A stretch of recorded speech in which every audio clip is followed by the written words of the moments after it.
series finale. WandaVision series finale.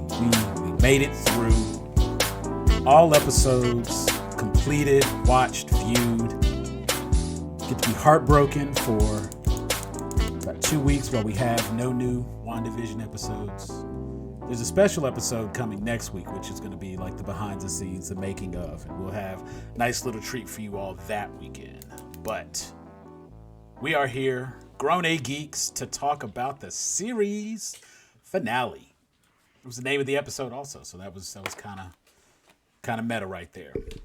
But we are Grown A Geeks. Welcome. Thank you for joining us, boys and girls, geeks of all ages. I am Sam. I am your admin here to talk about the last episode of WandaVision. Joining me today is Brent. Brent, say hello to the folks at home. How you doing, everybody? Joining us is, again, bringing all of his red yarn to wrap some things up. We've got Will. What up, people? And because of his superb hosting duties, with us one more time, we got Jeff. What's up, party people?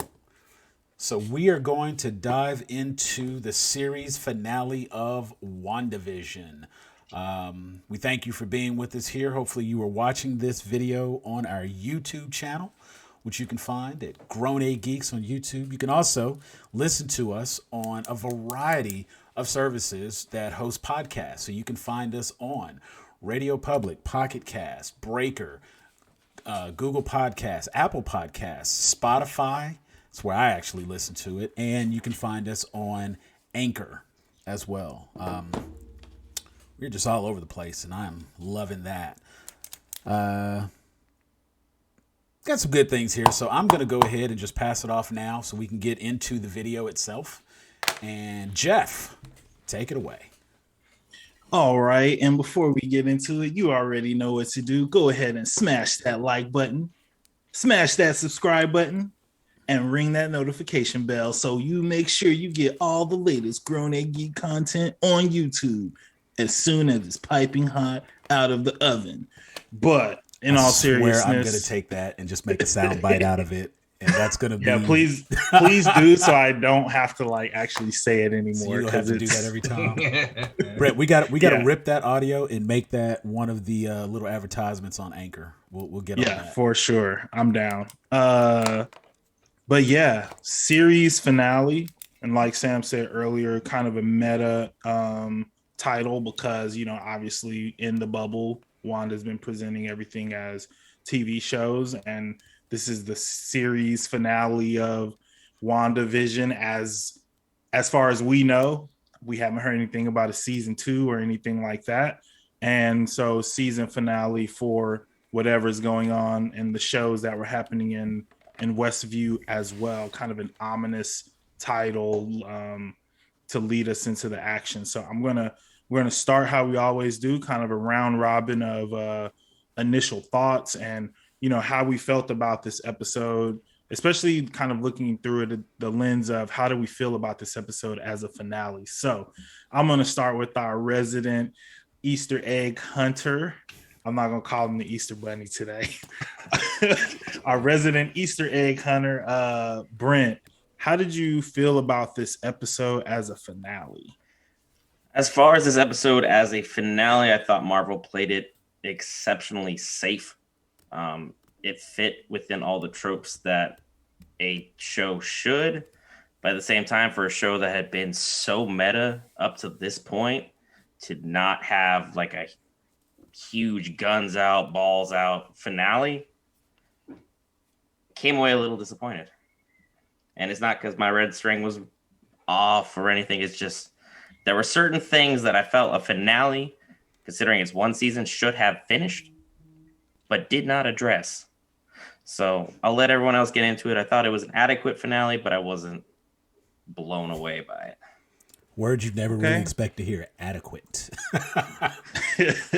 All right. Well, we will definitely get more into why Brent felt it was merely adequate as we go through the recap. Will, Mr. Red String himself, what did you think about this episode as a finale? I definitely want to say first and foremost that with everything going into this, as far as the season finale and stuff like that, it definitely told a story that did need to be told.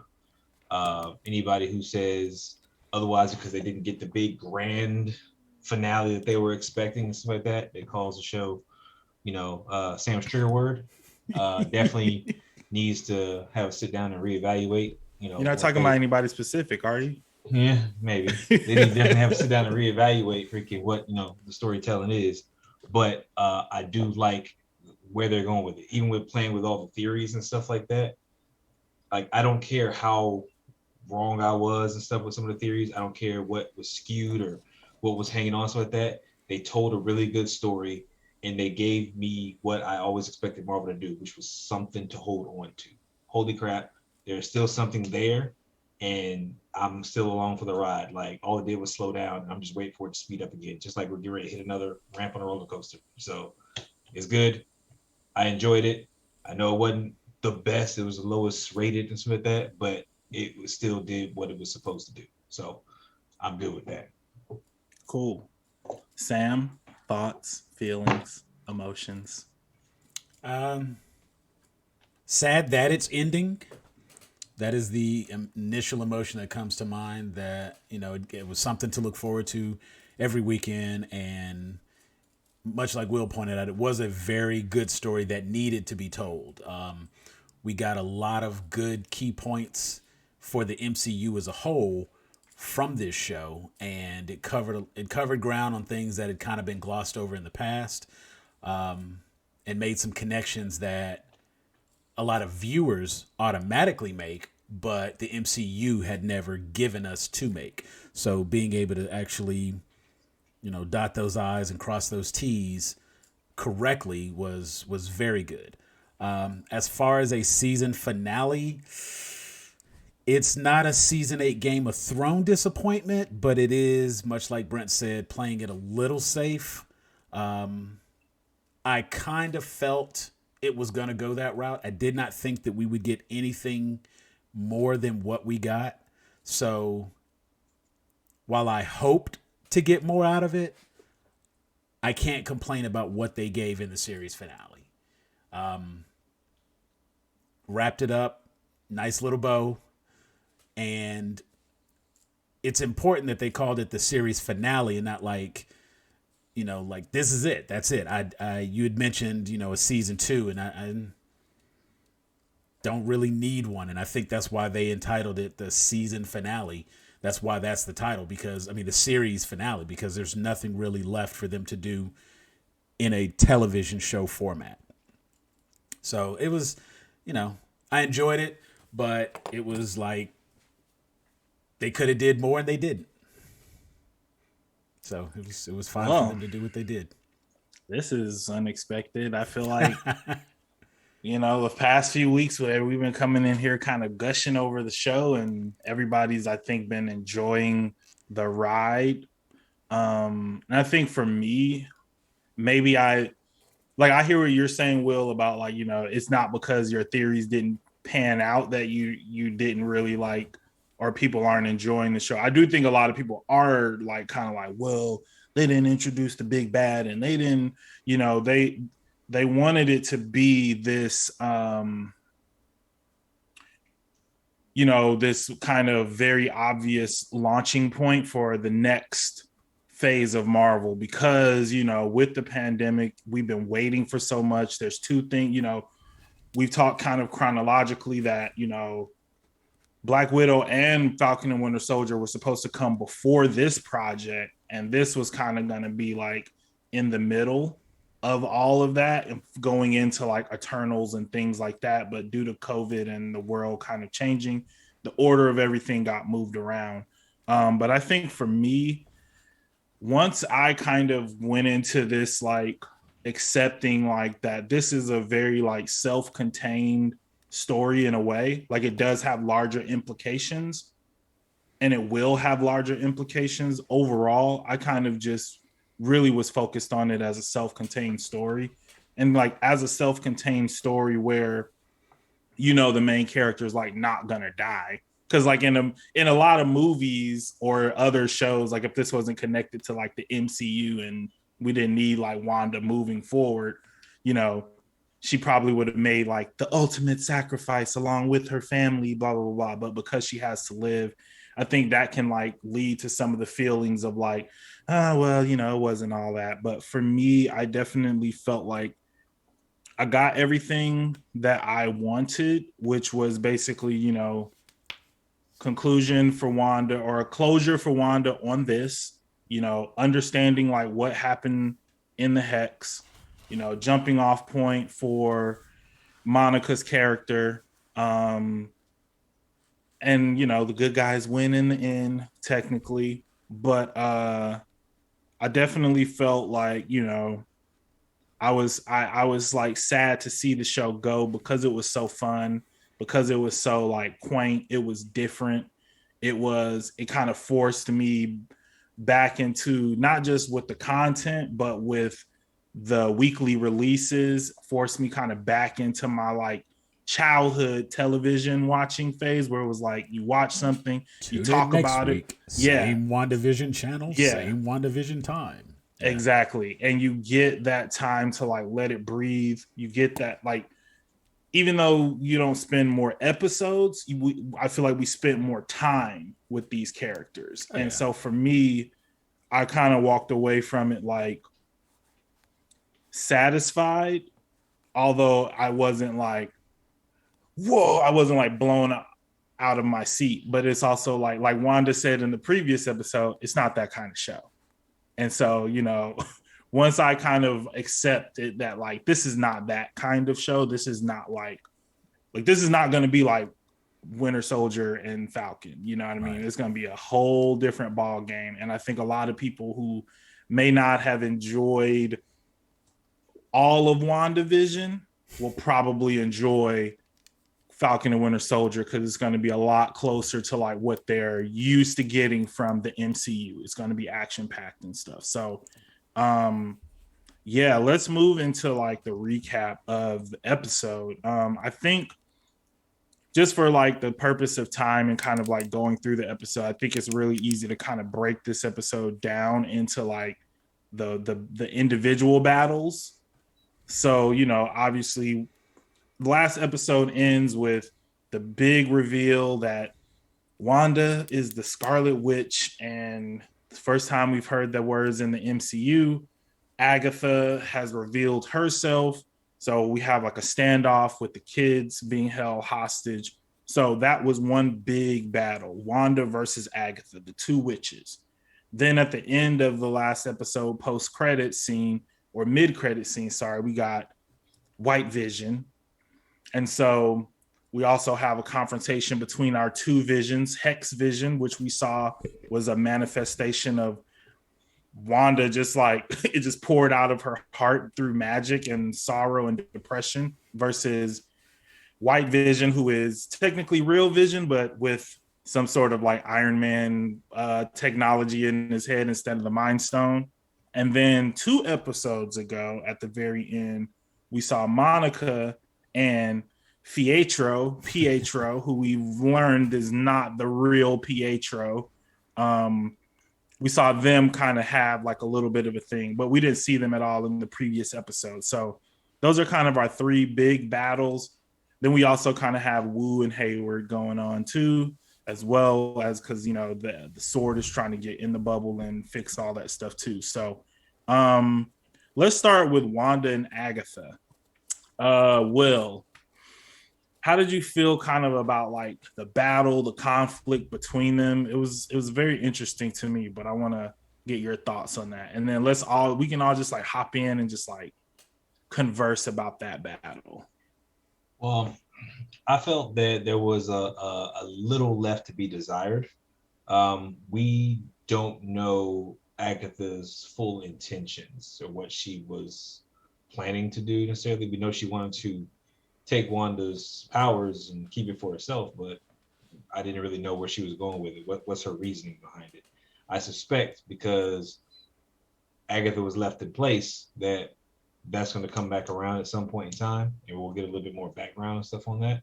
But other than that, I love the back and forth. Like I said, I love the the power struggle between the two. It was more or less just like, okay, we can go tit for tat, which is what we're used to seeing in Marvel movies. It's like, all right, I hit you, you hit me, and stuff like that. But you see, smarts came into play, and they started playing. They were playing with each other mind games and stuff like that, and it really gave me a lot more to think about as far as what the entire magic realm has to offer as far as fights and stuff go.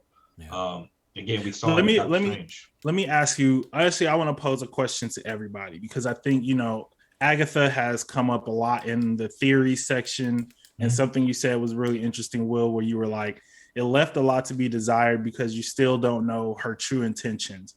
In the show, she basically kind of is just like, I want to have like the most power, and when she finds like power that's greater than hers, she kind of even said in the battle, she's just like, that's my thing, that's what I do. I take power from those who don't deserve it. Exactly. Do we feel like that's just like not enough for us to accept as her true like intentions and purpose? Like maybe she's like, do we want to even consider a connection that to something else? She did say explicitly like there's more to her. She's like, you don't know what you've unleashed, which obviously means that Agatha's aware of something further down the line that needs to be addressed. Who, what, or whatever that can be. But does that nobody knows? It's all. But does that have anything to do with like her intentions of like why powering she came up in order to stop whatever that potential threat could have been? I think it does. I think that there's something more there, and I'm gonna get more into it when we do Red String. Yeah, I was about to say that could be something that leads into that area. But I think for this show, I think Agatha is simply. We saw early on that she was jealous of Wanda's abilities, that she had this power that she didn't know how to use, and basically was like, you have all the powers of the Scarlet Witch and you're using it to make breakfast for dinner. You know what I'm saying? She's essentially saying you're wasting this power and this potential. The fact that she could conjure these spells and have people miles away under her control, Agatha is looking at her and just saying like, you are misusing these powers and these abilities. Now, what she wanted to do with them, maybe she did just want to have greater power. It seems like from an early, from the 1630s, we saw that she wanted to be stronger than she could be. And she was learning magic above her age and station even then. So when something comes along and she sees the opportunity to be even stronger, she's going to jump on that opportunity. Now, as we get into one of the future videos, of course, we can say why that is or where that leads. But I think for the purposes of WandaVision for the show, I genuinely believe that Agatha was just power hungry. She just saw this, given that she had the book, and kudos to Brent calling the Darkhold because they dropped it by name. Because I was still kind of on the fence. Maybe it's not, but Brent called it directly. So the Book of the Damned, she calls it out very specifically. She says, like, there's a whole chapter on you. So she knows exactly who she is, what her capabilities are, and where her, what her power level is. Now, the whole bit where she's kind of alluding to, you don't know what you've unleashed. She name dropped a few things then that I think are kind of the setup, but I don't think Agatha had any intention other than just wanting that power for herself. I'm with you, Jeff. I just think she just saw an opportunity to be stronger and was trying to take it. That's it. Nothing special. We ain't got to overthink that one. Ain't no extra analysis needed. She was the big bad. Will, did you want to say more now, or you want to wait till theories? I'll give a little something now. I think that freaking overall with Agatha, so at that, she's an antagonist, but she's not the bad guy. And so at that, she's definitely an antagonist, not a bad guy. So at that, and I think that this power hungry thing, I think there's a reason behind it. But as of right now, again, and this can change as we get more information, I think this was the extent of her evil. And I'm giving these quotation marks for a reason because, again, it's not really evil. It's like, I think there's a means to an end.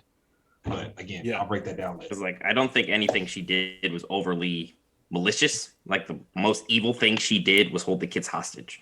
And we've seen plenty of good guys in comics like do things that are on that gray area of like, is this good? Is this bad? Well, it was bad from this perspective, but from this other perspective, it's a means to an end. So it needs to be done. I mean, it could be argued that even holding the kids hostage, the kids were fake. So did she really hold the kids hostage? You know, and in her mind, she's clearly aware that these are just figments of Wanda's imagination. Now, they're real to Wanda as she was able to manifest those feelings into these creations, but she knows it's just an illusion, so to speak. So she has no qualms about what's happening to the kids, you know, and I think that's why the whole, like, honestly, I think that's probably the little tie-in in the joke looking back as far as like Sparky wasn't real. She didn't care about that dog, you know, but it's like she's not a malicious person. She is, as she pointed out, simply taking this power from those who don't deserve it. And she's looking at the way Wanda's using this power and doesn't feel Wanda should have that kind of power since she's not using it. And honestly, well, I don't even think it's that she's not using it. I think it's the lack of training. And I think the lack of training for Wanda, because like, even if we think about like Agnes from the very beginning, like her story for us starts about her learning and pursuing like magic that's beyond her. So I think, you know, and even when we look at her like monologue with Wanda, it is, you know, she's like, these are runes, Wanda, like, and then the way she's like talking about it, she's talking in this voice where it's like, I'm saying something that you should know and you should be hopping in here to finish my sentences, but you're not, so you don't know what I'm talking about. And it was just like the whole episode was just like a conversation like that. And even in their battle, they're having this same conversation where, you know, part of, I think, why she's dangerous is not just because she's the Scarlet Witch, but it's because she's the Scarlet Witch. She has all these powers unlocked, but no like actual training. And no, I think even then she quotes from the book, and when she's talking about there being a whole chapter, she's like, you're the Scarlet Witch. You're the one who's destined to destroy the world. So it's that lack of training that basically, if she has an opportunity to stop the Scarlet Witch and take her powers now, maybe Doomsday doesn't come. And so maybe I think that is where her desire to take her power, keep it for herself, not because she wants to be the Scarlet Witch, because if she's read this chapter and she knows about the Scarlet Witch, then she knows that that's going to be the person that brings upon the destruction of the world. Ergo, she doesn't want to destroy the world because she lives on the world. I mean, but that's the same thing in Ragnarok, and what happened with there. Like, I would say keep trying to stop everything, but like if she becomes, it's like trying to stop a Nexus being is the crazy thing. It's like she is a Nexus being. You can't really change something that's basically predetermined to be the same thing throughout all the timelines.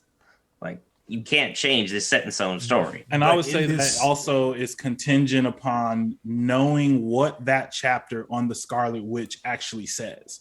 Because if the chapter on the Scarlet Witch is the Scarlet Witch's powers should never be unlocked, because if they're unlocked, like nobody is equipped to like train them to like use the powers, then like I get it. But if it's like, well, the Scarlet Witch is this and that, and in the wrong hands, it can be blah, blah, blah. But this part, you know what I mean? Like, also, like, Agnes been lying this whole time. So I don't like whatever she say about this chapter on the Scarlet that's why Witch. she got to read the book for herself. Deep.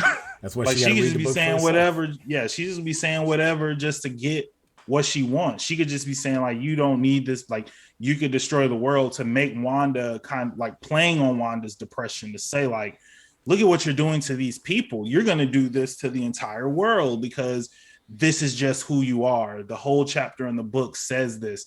And it was just interesting to me because I know we did toss around like the theory of Agnes training Wanda, which I kind of think I'll talk about that in theories like later, my theory on how or if that's going to happen. But yeah, so they have like a big battle and it's interesting. Like they go through like a bunch of different stuff. Hopefully, like if you're watching this, hopefully you watch the show. So we don't necessarily have to go into like explicit detail on everything. But Brent, do you have any Easter eggs on the Wanda Agatha battles before we move to the theological, the philosophical debate that was vision versus heart vision versus white vision.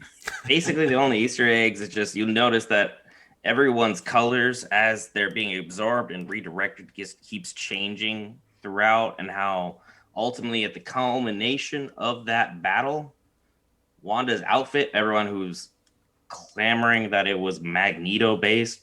Nah, dude, if you take red and you take the purple from Agnes, fuse them together, you get that scarlet color. Bam, that's the outfit. It's not like a Magneto callback to X-Men, so y'all need to let that one die. People just really want that. People really want that mutant red string to connect. Where's it at? Those are the only Easter eggs I found for that one. Like also at the very end, to summarize that, like if you notice when Agnes ultimately loses, she keeps her brooch, which is basically like her version of the Scarlet Letter, which I thought, was a nice little callback because it helped her stand out. So, right. All right. Vision versus Vision. So, like I said earlier, we kind of discovered the origins of both Visions. White Vision is original Vision from the MCU, put back together, Project Cataract, etc. Vision in the bubble is just straight up manifestation from Wanda's like emotional outpouring. White Vision shows up in the bubble. Wanda thinks it's Vision. They have like a little thing, and then Heart Vision comes out of nowhere. Yeah, she's trying to like pop her head like a grape, which is that bone crunching sound. Like an interesting, yeah, it's like an interesting like way of fighting, but yeah, big like Heart Vision comes out of nowhere, and they begin to fight, and they're doing all the cool tricks. They're phasing through each other and changing density and flying and this, that, the third, and then they end up in what I believe is like a library, the town library. Which is very like fitting because I think that Heart Vision gets to a place where he understands like we're the same thing. We're just gonna be fighting all day, and I have to attack this from a different angle, which comes from his experience of like living with people and being like memories of Wanda as well. And they get into, I want to say this right because I don't know. It was like the ship of Theseus, which is some philosophical quandary of like, if you replace a bunch of stuff, is it still new? But if you just update like all the old stuff, is it still the original thing? And if you take all, it's all about replaced all about existence, and basically like Vision just kind of like Heart Vision just like fuck White Vision's mind up a little bit, and he just like flies away. that was like my assessment of that fight. I don't know if anybody else like has any other like assessment of like how they saw the fight between those. It was basically like a logic paradox that you remember like in Futurama when they had Santa and he's just this genocidal maniac just wiping everybody out on Christmas. They used a whole logic paradox that they basically used on Santa.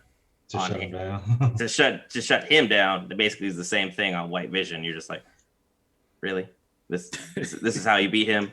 You throw him in a continuous loop.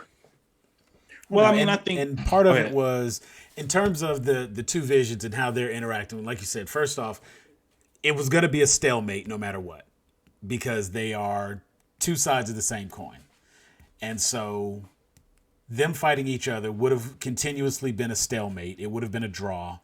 And so Vision, recognizing that the Vision had all of his same personality and had the same knowledge and whatnot, he was able to get him to see things from a different perspective. Instead of, like he was like, why are you doing this? He was like, my mission is to kill the Vision. So that kind of, got his brain jogging. He's like, well, wait, if your mission is to kill the Vision, does that mean you need to commit suicide? Because aren't you, in fact, the Vision?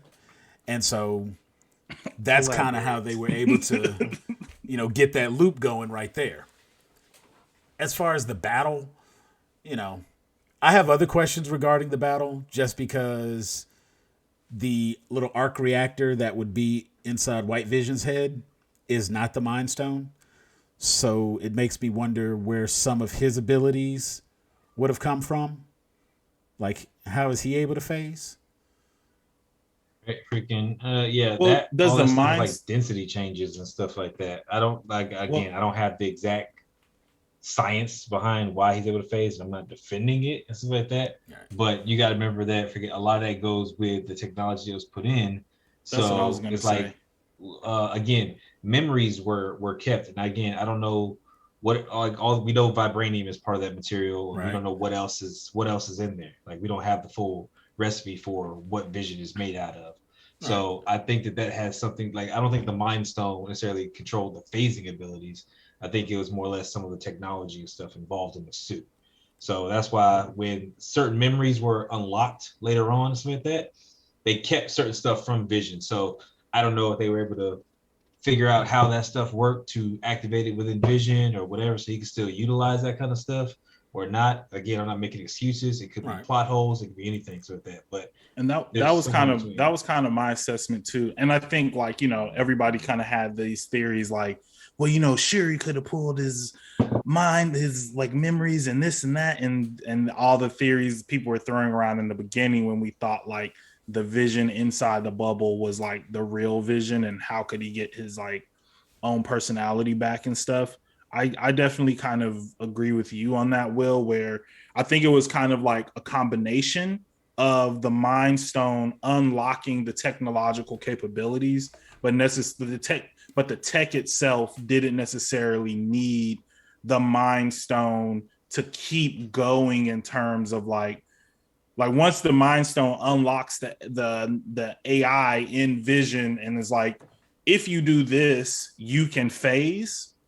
Like the AI keeps that, and the Mind Stone itself, I think, was where Vision's quote and what we would call his soul or his heart and the memories and all that stuff, and his ability to be sentient and not rely on programming like White Vision, where it's just like the Mind Stone gave Vision like free will, to a degree, which is, you know, even in Ultron, like why he turns against Ultron, because they're able to appeal to Vision's like greater sense, his humanity to a degree. So I would say like, and even Heart Vision says it in the battle where he unlocks him. He's like, you're a carbon-based being, and it's not that easy to like, you're not that, it's not that easy to like erase memories. And I would say like his abilities and his powers and all that stuff like that, his ability to fly and everything. A little black box in there somewhere. Yeah, I would say like that's probably like included in the like memories portion, where it's like your AI, your the tech that's in you basically knows like how to do these in things. A coma, from being dead, and when he just woke up a different person. Like he came in and he touched, and you know, because even like his eyes changed and things like that. You know, he went from having the very robotic eyes to having human eyes towards the end there after the battle. You know, and once everything is unlocked and he gets all of his memories back, he realizes who he is. Now, of course, that gets into like a whole other thing, which we won't touch right now. But I can accept. I was thinking more in terms of like the physical battle. I believe that having the little arc reactor on his forehead, that would give him the power beam that he was able to shoot. Flying, Tony clearly had the technology to fly and things like that. So all of the capabilities of the synthezoid, I was good with. I did question though his ability to do the phasing. That was something that just kind of bothered me personally. It was minor. It's not like I'm like, oh, this show sucked because he phased. No, nothing like that. And actually, I need to go back and rewatch, because when I'm thinking about the battles, I remember Heart Vision phasing, but I don't remember White Vision actually like. Oh, he did. Like going through the library, like he adapted as he saw Vision doing things, and he started copying it. Much like how Wanda was copying what Agnes was doing near the end. They were literally going tit for tat. I'm like, oh, you can do this? maybe I can do that. Well, and if you then can do actually it, then executing anything that. you can do, I can do better. Is kind of what was happening, and so Oh, yeah, of course I got that's where something on that when we get to the end. that was gonna just like end up in a stalemate because there were gonna be no new tricks. And if it was like, if we're just gonna say that since he ended up being powered by Wanda's hex magic off of the drone, that's what powered him up. It gave him that capability. Cool. You know, if anybody, you know, that was the only thing. The power came from. Just leave it in the comments if you've got better. Can somebody tell me how he phased? Just please answer that one question. That's what I need. Yeah, I ain't even hit on the CGI. magic yet, which I'm gonna do. I'm gonna hit on that later. When There we talk you go. about the See, magic. it was magic power, and therefore he could phase again. Boom. Thank you, Will. Appreciate it. I feel like magic I feel power. like I feel like the MCU is entering this dangerous zone where, like, basically when we don't know something, like, it was magic. Anywho, moving to Monica versus Quicksilver / Pietro / Boner / Ralph / like, who the F is this guy? I'm gonna wait till theories debunk to gloat a little bit on my Quicksilver theory. But yeah, so we see Monica in the attic with Pietro, or who we think is Pietro, or who she thinks is Pietro at the time, and they kind of have like their little battle back and forth, and he kind of has her number, and like Sam kind of said earlier, she kind of uses her powers to scan him and notices that his famous necklace from the comics is actually some sort of like totem or magical thing that's around his neck and is glowing at purple. Some bewitched item. Yep, and that means Agnes is involved. She snatches that off, and he's just like one of the other random townspeople. So I thought that was like, yeah.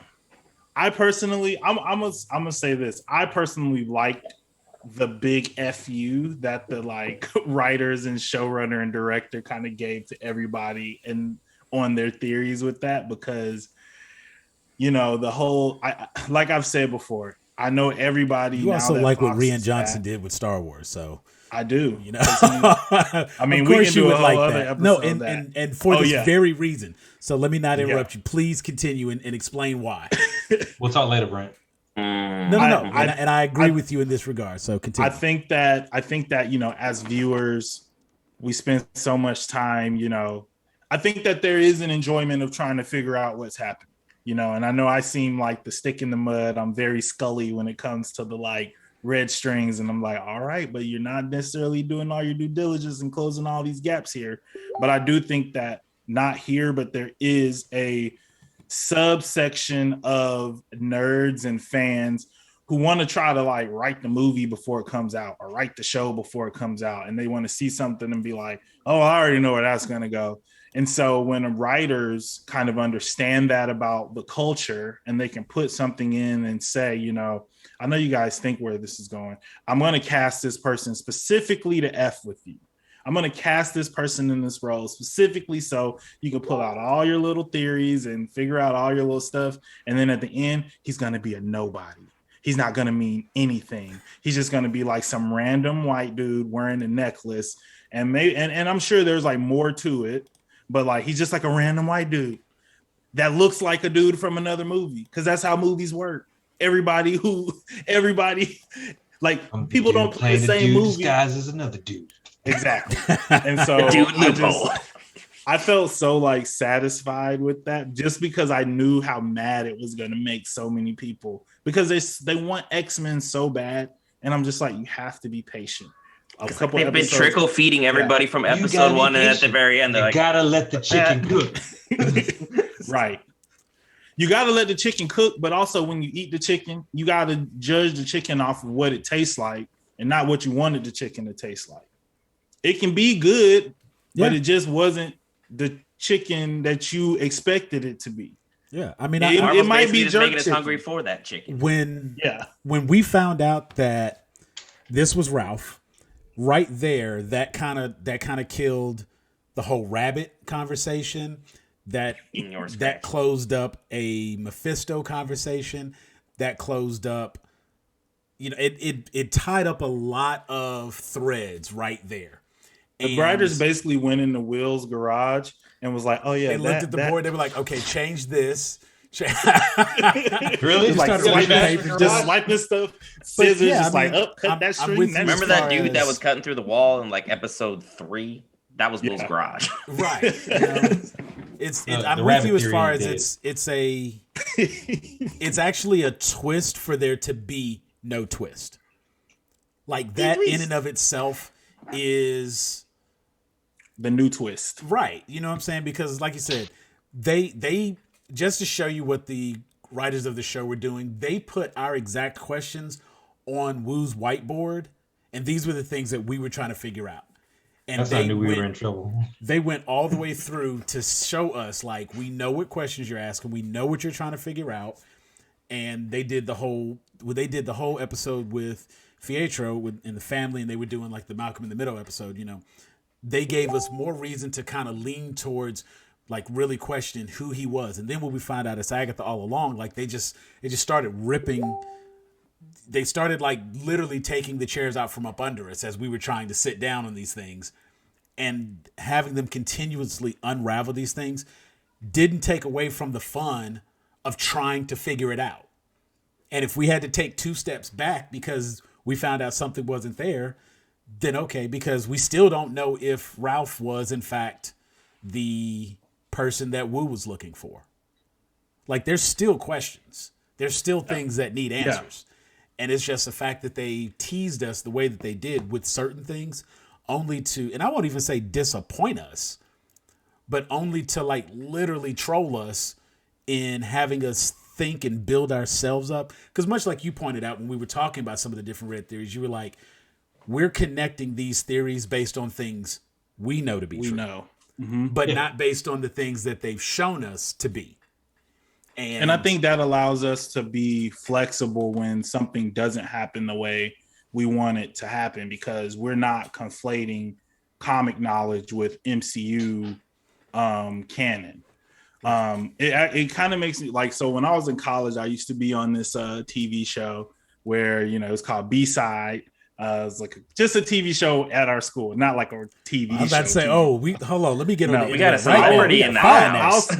I'll send y'all some clips in the group, and if you want me to drop a link in the comments, I'll drop a link in the comments for anybody watching. Show the people. Yeah, but it was just like the black show at our school where we would talk about black stuff, and when different artists came to town, we would like interview them, get backstage passes, stuff like that. So I was able to interview Questlove one year, and he was kind of talking to me about his process, because I just asked him, you know, what is you guys' process in terms of like making an album? And he kind of was just like, basically when we go into making an album, we understand that like half of the people who like the last album aren't going to like the next album, but we have to do what we feel we need to do as artists for artistic integrity. And you know, you think about a lot of just different artists, actors, etc., and how it's a difficult choice for you to be successful and decide, I'm not going to give the people what they want simply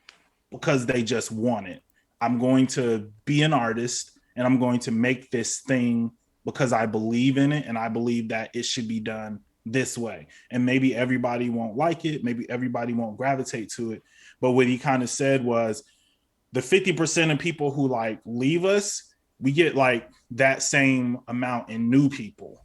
And so that's kind of why when you think about like the Roots as a band, it's kind of a band that like everybody likes, but everybody don't like the same Roots album. Right. It's like, I might, you know, I came in at Things Fall Apart. So I'm in that like very early boom bap zone.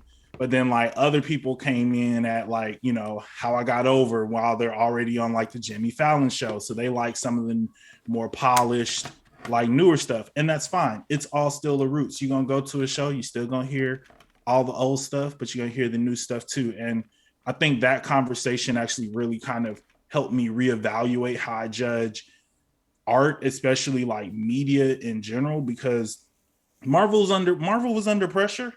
You know, and for somebody to walk in and be like, I want to make a sitcom show about XYZ and blah, blah, blah. And then, you know, the people making the show, once it even gets greenlit, they're under pressure to be like, well, they're gonna be mad when we do this. They're on message boards. They got Twitter burner accounts. They see what everybody's saying. There's probably some sleepers in Grown A Geek somewhere, just like, oh, here, this is what they're gonna say when we put this out. But where were you last year? They put it out anyway. And it ends up being more true to what's actually happening, because what happens, when you get too much fan service, too much pandering, I'll tell you, it's called The Rise of Skywalker. Anywho, anybody else want to talk about? You just keep trying to hurt me today? I got this. It's funny. All right. Yes. Look, whenever this stuff goes down, people got to understand that everything that we know from the comics is source material, okay? I don't expect them to tell me the same story again. I don't want to be told the same story again. And that's one of the reasons I like the theory crafting and stuff like that, because it's fun to see how much of the source material they know. Because everything that we saw, and the more the show went on and stuff like that, and I didn't say this during other shows because I was kind of waiting to see how much it panned out. I felt more or less that instead of us just asking questions, I figure out, like, I felt they put more questions in our head. Like, they told us what to think and what to wonder about more than anything. So we're just putting, this placement here, so like that. Oh, who is that? What is that? What's going on? I'm asking the exact questions that they want me to ask, and that's how they knew what to put on the board. It all goes as part of their theme, so like that. And again, that's what you want. You want an original story. You want it to really speak to you, as far as they did the research and looked at something and they created something new for us. Because if I sat there and watched them talk about the whole Infinity War, if they would have gave me the same shit over and over again, don't get me wrong, I enjoyed the hell of the Infinity War, and I will go back and read the comics and stuff like that when I want to see that again. But if I don't, give me something new. Give me something different, change it up. And again, it's almost like a storytelling where, like, you have the thing that actually happened, and then you have the story of the people who were there when it happened. And then you have the story of the people who heard it from the people. And then by the time it gets, 50 years from now, it's like you telling stories like the old people in Coming to America. We're like, Joe Louis was 137 years old. It's like, maybe Joe Louis did come to the barbershop, but he ain't say he was 137 years old. But that's a good story. You know what I mean? It doesn't matter if it's like true. The source material is a guideline. It's an outline. Take out whatever you don't want. Take out what doesn't work. Take out what needs to be updated, and keep the meat, keep the bones. Yeah, Brent, you were going to say something? As far as WandaVision is concerned, it's not exactly like what we wanted, but it's exactly what the characters that were in the show needed. And in doing that, it told a good, succinct story. And it could potentially have more heart than some of the MCU stuff we've seen throughout as a whole. So it was a nice touch, because as Sam was saying in the last episode, a lesser man would have cried. Like when she was saying goodbye to Vision, someone was cutting onions somewhere. I was not ready for that. Yeah. I mean, I think that's a really, really great point in just like consuming media in general. Like, watching movies is about the art of suspending belief, or however you're supposed to say it. And, when you're watching a movie, you're supposed to be kind of like connecting the characters and thinking about what Wanda wants, thinking about what Vision wants, and not thinking about what I, Jeffrey, or you, Brent, or anyone, like the viewer, like wants to happen, and how close to the source material it wants to stay, because we really want Young Avengers and we really want this and this and this to happen. It's like, cool, man. That stuff may still happen, but is that like, you're going to look at this, you're going to watch this whole show and then come away with like, man, now we ain't got Young Avengers because they were just fake. It's like, bruh. That's all you got from this? That's what you got. That's what you got from this. No Young Avengers. Like, so I definitely I think that's a great point. I think WandaVision really did a lot for like just recalibrating like how we watch television moving forward. And I think even though it was unintended, it's actually going to help Falcon and Winter Soldier. Very much. Because those episodes are going to be, I think, closer to the hour mark. They're going to probably be more Mandalorian-ish. Even though we had it with Mandalorian, we weren't used to doing it in the MCU. We just been used to like big movies, all of our questions answered at the end. We get an end credits thing that launches something else off. But watching kind of week to week, waiting to see what happens, waiting to see how characters develop is like a great change of pace. And from what I know of Falcon and Winter Soldier, it's actually something that you're going to need. So it's probably better that this came out first. It's not like, I'm not saying I know like secrets. I'm just saying I didn't say nothing. Okay, so let's just get into like the conclusion. Basically, all the good people win their fights. Wanda does some like crazy, like Doctor Strange. I'm in two places at one time. I'm learning while I'm fighting, and she casts some big ass runes on the whole hex. And so Agatha's magic is no longer works there, which is very clever. Heart Vision messes White Vision's mind up, and he just flies off somewhere. So we don't know where he at. So now we got Real Vision just like flying somewhere.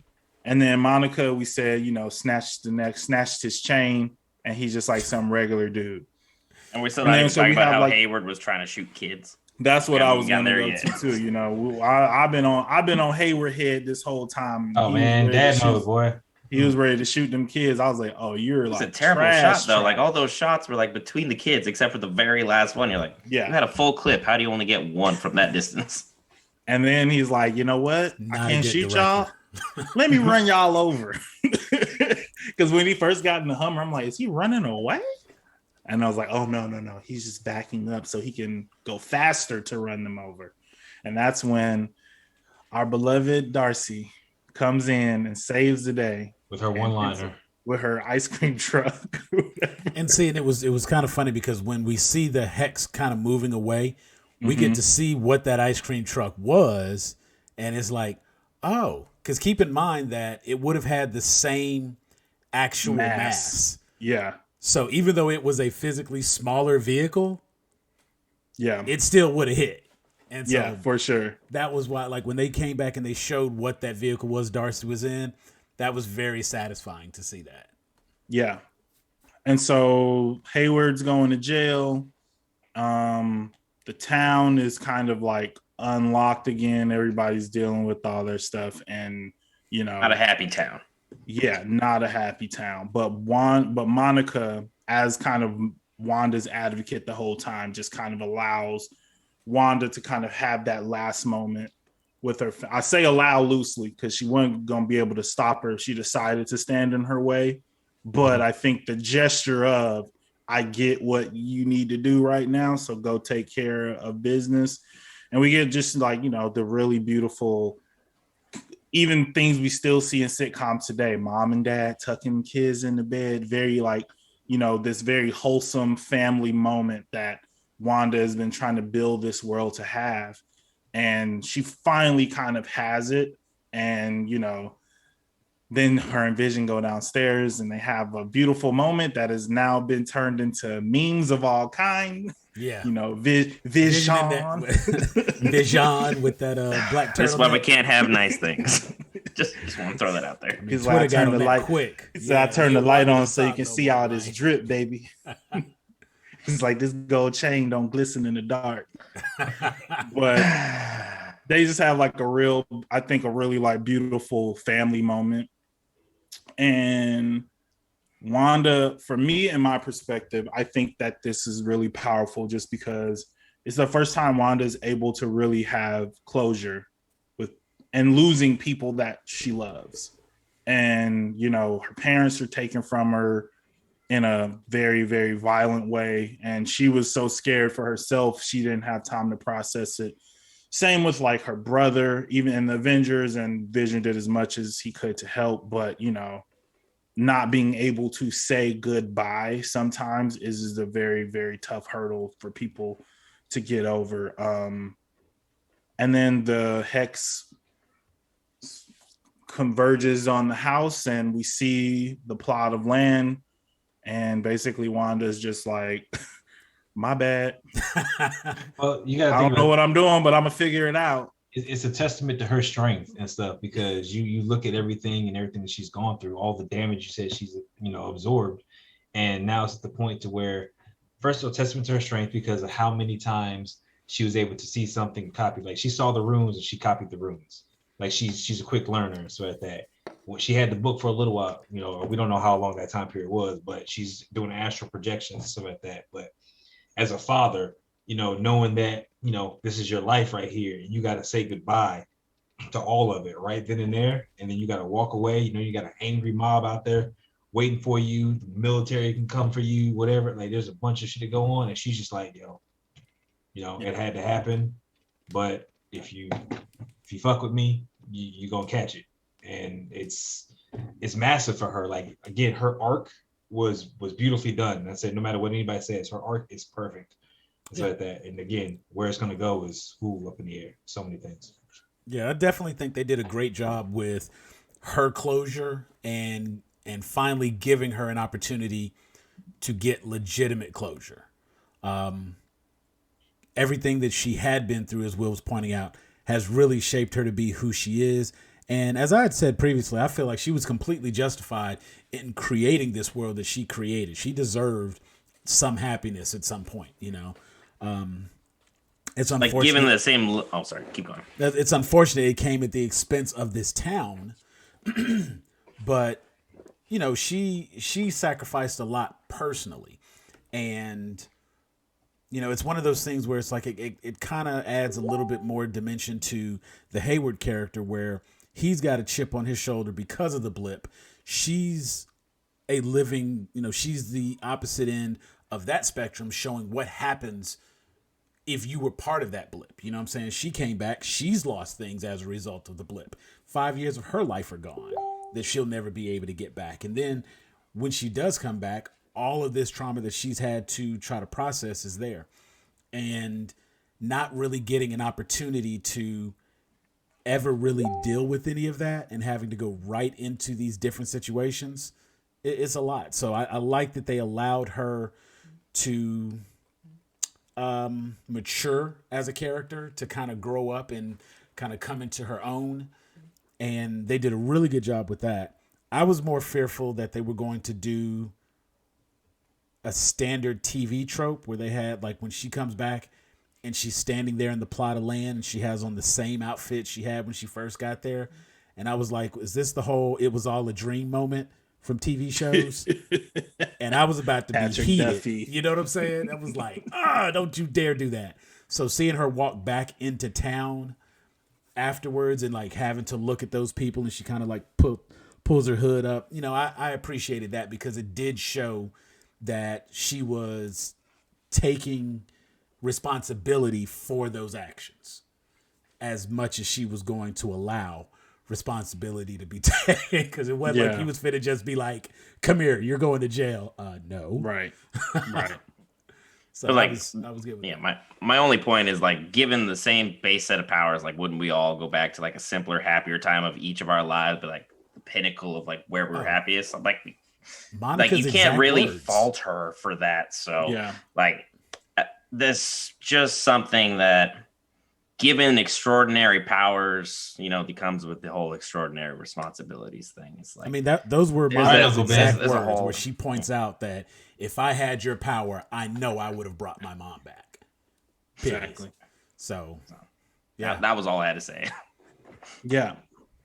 All right. So, well, we can just, I'm just going to say the mid-credit thing just because I don't want people to be like, well, you guys into, we're probably going to talk more about the mid-credit in Red String Theories episode next week, just because it is more connected to like what we think further implications are going to happen in the MCU. But we do see Monica get pulled into like an auditorium, and an agent, a woman, is like, you know, we heard you got grounded, blah, blah, blah, blah, blah. And it turns out she is a Skrull, which we all remember from Captain Marvel. So, you know, we all have our theories about who that friend up in the sky could be, but we're going to talk about it on Red String Theories next week and how we think that this is going to connect to future MCU events and moments. So right now we're going to move into theories. Unlike last time, unlike before when we were talking about theories, like what do we think is going to happen? The show's over. now we're gonna kind of like do a little bit of looking back. Let's start with successes.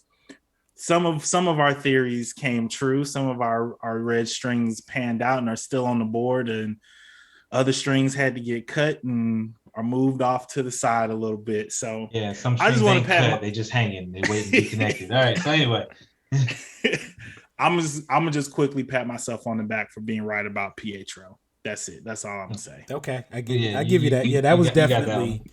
that was definitely a theory debunked, and I tried to come up with every plausible scenario to make him actual Fox Universe Pietro. I wanted that to. I willed that into existence. It didn't happen. So, yeah, definitely debunked there. I am most happy that I was able, like, the ones that come to mind immediately as far as like the actual theories. Agatha being Agatha, obviously, we all called that. That was very, very clear. The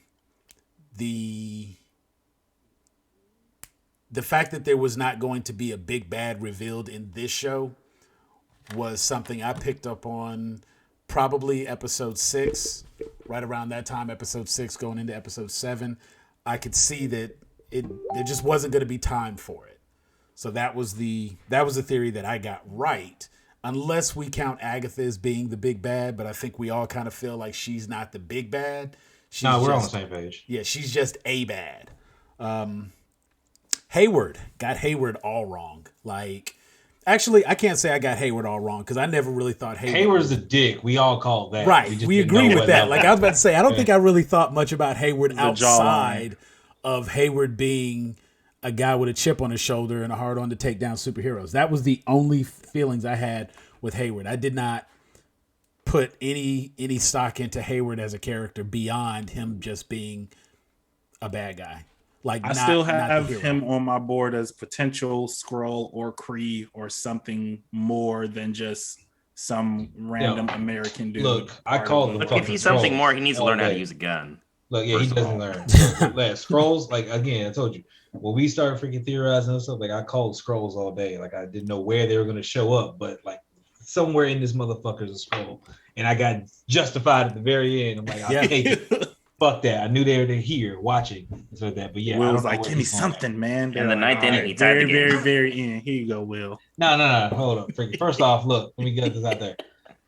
Mephisto, Cthulhu, freaking goddamn freaking nightmare, all of that stuff. None of that's off the freaking board and stuff like that, except for off the board in WandaVision. It didn't happen in WandaVision, but does it still connect to the story? It is possible. We don't know where it's going to go or if it's even going to come to fruition. They gave us a lot of freaking little pieces here and there, so it's a lot of dangling strings. We're going to see what works out with more information. But again, no big bad. It was Agatha all along. They said it to our faces. I was sitting there watching like, but is it really though? Okay, yeah, it is. Okay, fine. I'll take that. But I just wanted to be sure because that's one thing about freaking, being military. Like, hey, you need to know what the hell's going on. It's like, you're going to take that shot. You would make sure you're taking that shot for a reason. So it works. I liked how they did it. But as far as anything else that was called, again, all the commercials, all the callbacks and stuff like that, freaking, I don't know how that, or necessarily it was just her memories and stuff like that, freaking, but her latency with the unlocked powers and stuff like that. Still, I've still got a couple people talking about how the Mind Stone gave her powers and stuff like that. But with Agatha's words about the shriveling up on the vine, that further confirms for me that she had her shit all along and it just needed to be unlocked. I wish they gave they could have gave a little bit more with the missile, but I like how they did it because that was a nice little slide out from under the bed and she's back to her normal self. So we didn't see if she had powers then or not, but it left a question in the air. Nothing is super confirmed, but I'm still leaning more in the direction. So I'm gonna take that as a slight, yeah, we're going in my direction, but we don't really know yet. So that's another one. As we were pointing out earlier, since they're just using the comics as the source material, the MCU is its own story, and they have to make sure they leave enough open-ended opportunity to do whatever they need to do. Because originally, as I was pointing out, because Jeff had mentioned just this show, how we're getting the show out of order. And because we're getting the show out of order, of course, it kind of makes you wonder, what if the series finale episode we got is the series episode finale we got because that's what they had to do based on the restructured timeline.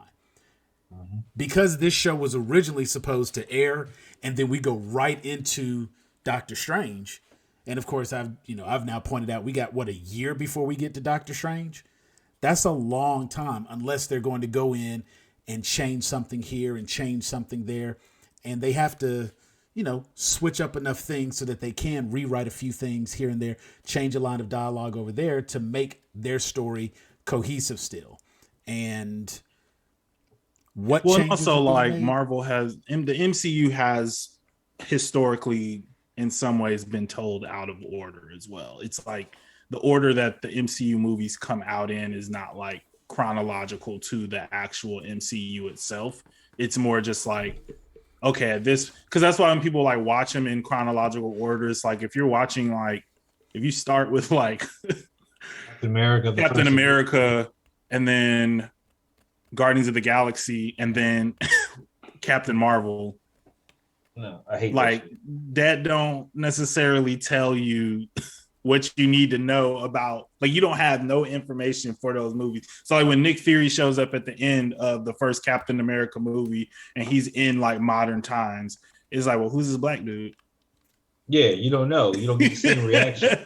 To tell people, fuck the chronological order, watch the movies as they're released. They're doing it for a reason. They're telling you a story in that order for a reason. Well, I mean, sometimes it's just a basic flashback. I mean, I get that. Mm-hmm. And this whole WandaVision could end up being nothing more than a referenced flashback by the time we get around to events of other movies. Since we know that it's tied in here, we know that it's tied in there, it still gives, like, okay, the fact that she, at the end, she simply puts Agatha in her Agnes form, that is one of those things that leaves an option for them to do something later if they choose.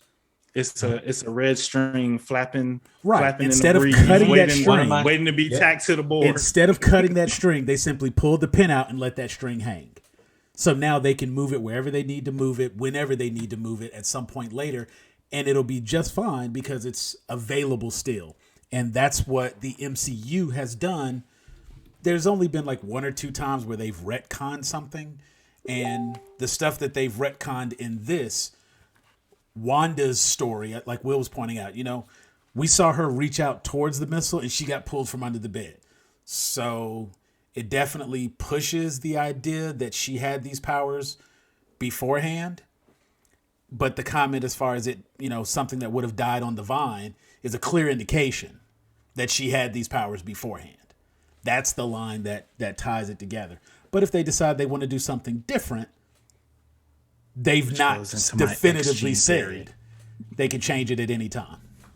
So, yeah, no, and I think like just with everything like kind of going on in terms of, like them needing to be flexible on like releasing different things and the order that it might get released in and having to do reshoots based on it, I think the way that they're handling is very, very smart because it's like the things that we need to be definitive on, we are definitive on. And the things that are canon, it's all nailed down and it's not getting moved around. Like they're not really they're not going back and like ripping up anything that we already like kind of believe to be true in order to satisfy like making some sharp left turn that we don't necessarily like know about or agree with. So yeah, I think we're gonna get definitely more in depth about like implications of this series on the MCU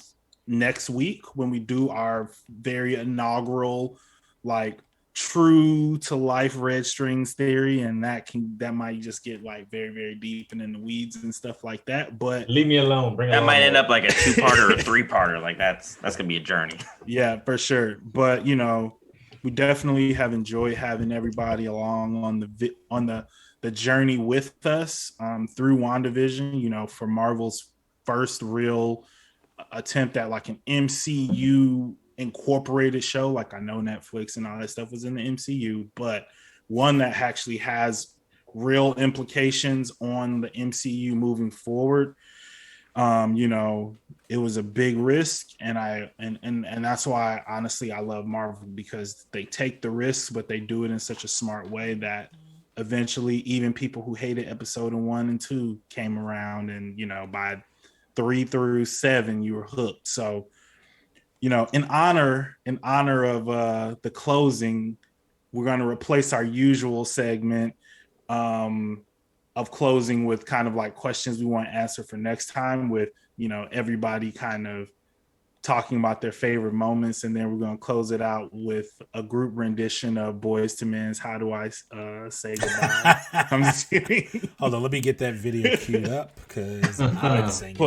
Pull out one of them things they use. You were the one that was you was the one that was in the Glee Club, so I was definitely in the choir. That's what I said. I'll back you up. I'm just playing. I'm gonna start. You need to sing the smash button and subscribe button now. It's not just what you said; it needs to be sang. All right, it's a ringtone. I'm gonna start with you, Brent. Favorite moment from the series? I'm not gonna say I have a particular favorite moment, but I do have favorite characters that we're developing throughout the show, because Agent Wu was absolutely phenomenal. His development was great. Obviously, I love Kat Dennings. Her Darcy finally became a doctor. That's cool. She said she'll be back in other stuff. Looking forward to that. And then Monica, just out of nowhere. I'm not a comic head like you guys are. We got the least amount of knowledge of the comic heads on this panel.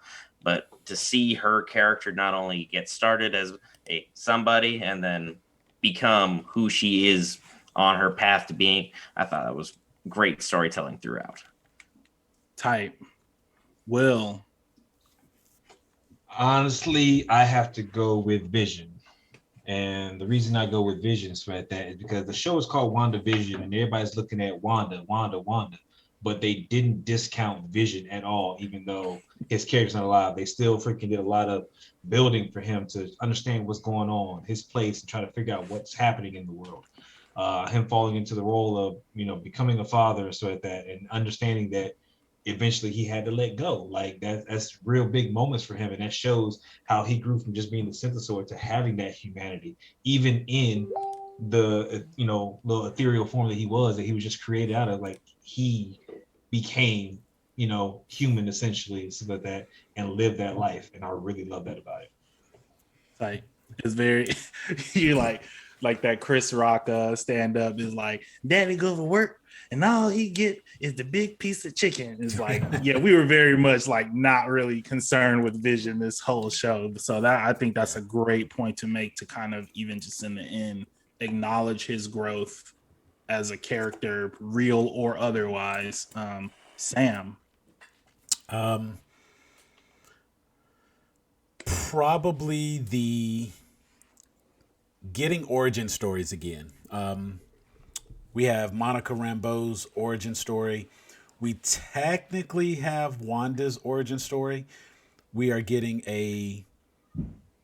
in some facet, we are getting a new origin for Vision. Seeing the superhero landing was probably that was the one scene that like really got me hype, as I watching the episodes and everything that happened. Most days it was sitting there like trying to, find this, find that, tracking Easter eggs throughout. When they came down in the Halloween episode, everybody had on comic book accurate costumes. That was like that's really cool moment. But seeing Monica Rambeau lifted in the air, and when she slammed her down, to see that superhero landing, Vision had a superhero landing. Those MCU moments like that were my favorite parts of this series, because it was a definite reminder that this is MCU. This is not a spinoff. This is not a sideshow. This is MCU. These are MCU characters. This is MCU events. And having those were a definite reminder of that. And those were my favorite parts. Those reminders and that connection. Tight. I'm gonna say my favorite part is kind of connected to that. I mean, my favorite moment in the entire series was Monica deciding to go back into the bubble. I think just like she was the character that I felt connected to the most, just because she seemed to be just driven by doing the right thing, which is, the classic heroic trait. Like motivation. It's just like something needs to be done. I have the power to do it. And so I'm going to do it. I'm going to be curious. I'm not going to be scared. And, the first time she gets sucked in, we don't really see it. It's just like vacuum.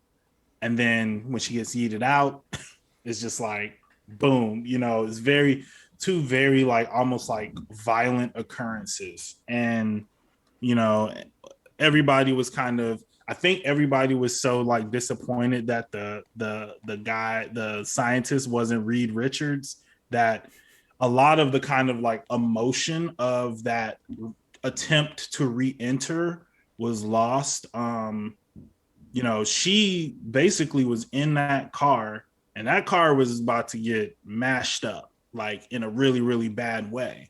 And she got out of the car, which would have been a bad situation. And literally, like, she like looks back at Wu and Darcy, or she looks back at Wu, and Wu's just like, no, because he knows what she's gonna do. And I think it's one of those like understanding the character's heart, understanding like how motivated she is to not stop the hex, but to help Wanda, because she felt what Wanda was going through. And then in that moment, just the beauty of that scene, even just like almost seeing her push through, her being kind of like split apart, and like all the different conversations and things happening like in her mind, in her soul, like why she's doing this, why she needs to like push through. And then her coming out on the other side, like clearly changed with powers, and it's not speculation anymore.